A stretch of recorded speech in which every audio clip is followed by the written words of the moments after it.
Good morning and welcome to Frontiers of Knowledge segment of Dr. Lamba's Awakening. The politicians are always talking about the things which are not very important but seem to be important, and the real issues are ignored. The World Bank recently prepared a report. It's yet to be released. I think it will be released next week at a conference being held in Kerala. And it mentions that India is going to experience heat waves that are beyond human survival limit. But would you believe that though this report has been circulated privately at all the top levels, there has been no comment by any responsible authority, whether it's political leadership or bureaucracy. And the last, coming to the report, it makes a very damaging reading. But then, every tragedy, every cloud has a silver lining, and every tragedy has an opening for a new hope. And this also gives a new hope because then there are climate investment opportunities in the cooling sector, which India is not having. So what's the report about? It says that several heat waves responsible for thousands of deaths in the last few decades are increasing in frequency. And in the whole world, India would be the first place to struggle with the heat waves that break human survivability limit. That is shocking. And I would have expected the Prime Minister, the Home Minister, as a matter of the whole cabinet, to come up to deal with the issue at the priority it deserves. Now we have seen that the last few decades heat has been increasing, and for example in April this year, India was plunged into a grip of punishing early spring heat wave, and heat waves do not come in spring. And that brought the country to stand still. Temperature in Delhi, for example, was topping 46 degrees Celsius. That is 114 degrees Fahrenheit. The month of March, which witnessed extraordinary spikes in temperature, was even hotter, and it was the hottest ever recorded. Can you believe the whole history since the recording took place? March this year was the hottest month ever recorded. Now, as I said, this report will not be publicly released, but I know public doesn't read it. But amazingly, no newspaper, no media, no TV, all those anchors which cry hoarse for useless things which have no meaning. Now, predicting the heat wave situation in India, the report says that the recent heat wave sports, many climate scientists have been warning about the reality coming home to South Asia, where India is the strongest contender for facing the situation. If you remember, in August 2021, the sixth assessment report of IPCC, the Intergovernmental Panel on Climate Change, had warned that the whole of Indian subcontinent, that means India, Pakistan, Sri Lanka, Burma, would suffer from frequent and intense heat waves. Was any action taken? No. The G20 Climate Risk Atlas warned in 2021 that heat waves across India were likely to last 25 times longer by 2036 to 65. That means after 13 years, if the carbon emissions remain high. And has any action been taken as yet? No. The report also warned that the rising heat waves would jeopardize the economic productivity, and even this did not open the eyes either of the public or of the media who pride themselves, or of the Supreme Court which says we are custodians of everything, or of the political warning. Today, imagine 75% of India's workforce That's almost 380 million people. They depend on heat exposed labor and they work in potentially life threatening temperatures. By 2030, another 7 years, India may account for 34 million of the projected 80 million global job losses. And those job losses would be from heat stress associated productivity decline. I'm shocked. And imagine the largest exposure impacts whom? The heavy labor, manual labor among the South Asian countries, and the loss per year is going to be of 101 billion hours. 101 billion hours of productivity we lost per year. And all those hopes of being the largest economy and the world leader would be dashed to the ground. And if the humans cannot survive and the economy is tanking, what hope can be there? Now, analysis by McKinsey show that the low labor from rising heat and humidity could put up 4.5% of India's GDP at risk. And that would not happen in years to come, but at the end of this decade, 6 years. So our loss would be 150 to 250 billion US dollars in GDP. And that only because of the lost labor from the heat and humidity. So what we are going to gain in one side, we are going to lose in the other, or rather more.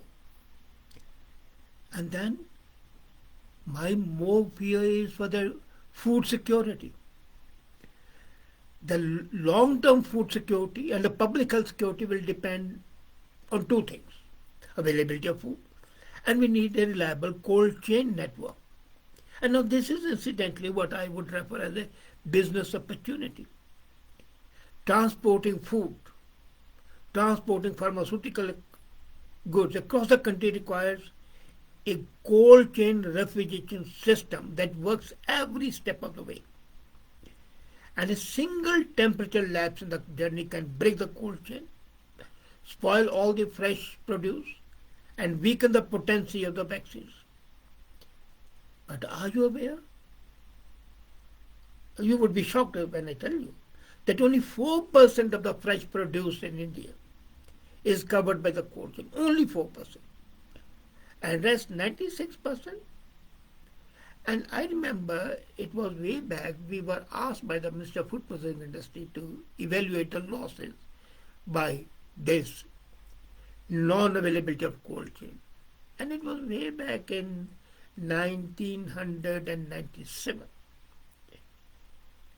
And we had calculated the loss per year is going to be 60% of the total produce in 5 years. 60%.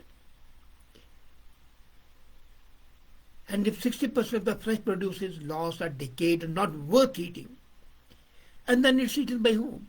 By the vulnerable section of society who are going hungry. And I've seen people picking up from the garbage bags, pick up things and eating.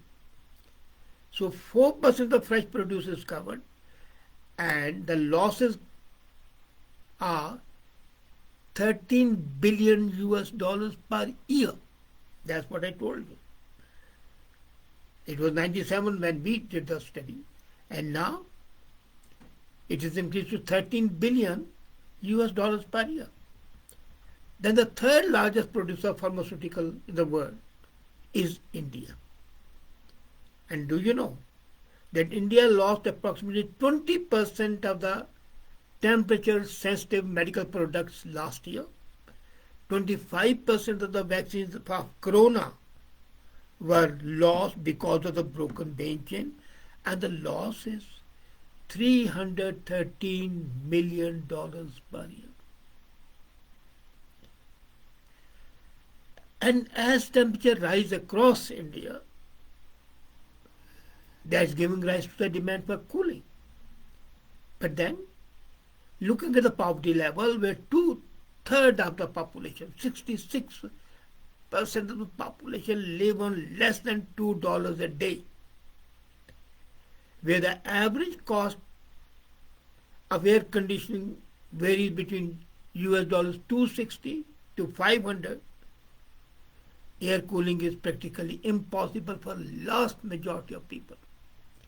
Only 8% of the Indian households own air conditioning unit. Only 8%. That's it. So balance 92% have to struggle. Have to lead a life of misery. And the lower you go down the economic ladder, the greater the worry. Then these electric fans can only help maintain thermal comfort, but they are too expensive to buy. As a result, marginalized communities across India are vulnerable to extreme heat. They live in inadequately ventilated, hot and crowded homes without proper access to cooling. And I'm amazed that this is most of all that we have left our old system behind and not adopted them. Mud houses are much better, more comfortable to live in. But would you like to stay in the mud cottage today? You want a concrete home which is heated in the sun. Mud keeps you cool. Concrete heats you up further. So staying cool during extreme heat is more than just comfort. It really constitutes the precarious line between life and death. So with this horrible future envisaged in this report, and to a great extent we have seen what happened this year. I would talk to my people in Delhi and Mumbai and metros, and I would know how they are suffering. They were hesitant to go outside their air-conditioned rooms. But you have got to go out. Productivity is lost, manpowers are lost, health costs rise, and your health costs rise two ways. One, you are sick and you have to buy more. Secondly, the medications lose their efficacy and you have to buy more and more expensive products. Food is lost, so you go hungry. So it's an all-over disaster looming. Now, as I said, every cloud has a silver lining, and here the silver lining is that the entrepreneurs and the businesses come up with new opportunities in the cooling industry. First is, of course, the warehousing and the establishment of the cold chain is a must all over India. And that cold chain has to be an unbroken cold chain. Because a single lapse, they say the weakest link is horrible. So one single lapse can destroy the whole cold chain. Secondly, the architecture has to change. Chemical industry has to come up. For example, we discussed once here that the white paint has come up, which makes the house cool. You don't need air conditioning. Why can't the entrepreneurs come up with starting manufacturing that white paint in India and then using it, applying it? So one is the producer, the other is the contractor who does it. Architectures have to change their designs and even adapt tight houses for the economically weaker sections of society. The concrete and the glass should be minimized. Bring out new modes of, why not have houses of double-walled houses with a vacuum in between, and that will give more insulation. Simple things. But the business opportunities are humongous. As a matter of fact, in case we look at architecture, construction, paints, and I am not in favor of air conditioner because air conditioning adds to the pollution. It raises the heat level outside the house. It might make you comfortable inside, but outside it's worse. You are adding to that. But then architectural, constructional, material use, paints use, that would go a long way. Then cold chain, then even the cheaper cooling appliances. All these would be useful. And then there are these economic opportunities out there. And not only for India, because India is the first country to suffer, but the others are not going to lag behind. So the export potential of these products would also be there. But has the government prepared a blueprint how to deal with it and how to exploit the opportunities? Has FICCI and CII done anything in this regard? The answer is zero, zilch, nada, nothing.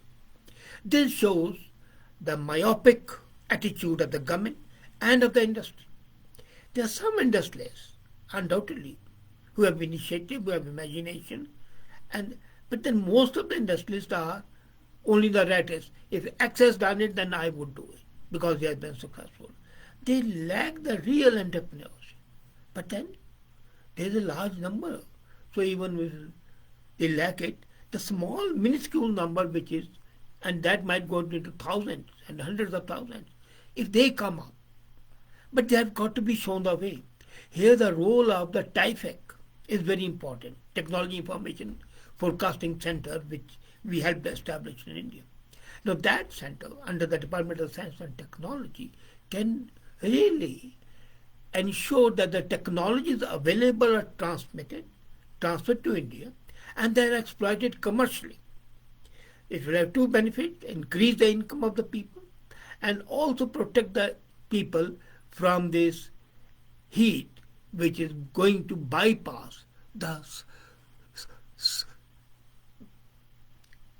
survival capabilities. Thank you.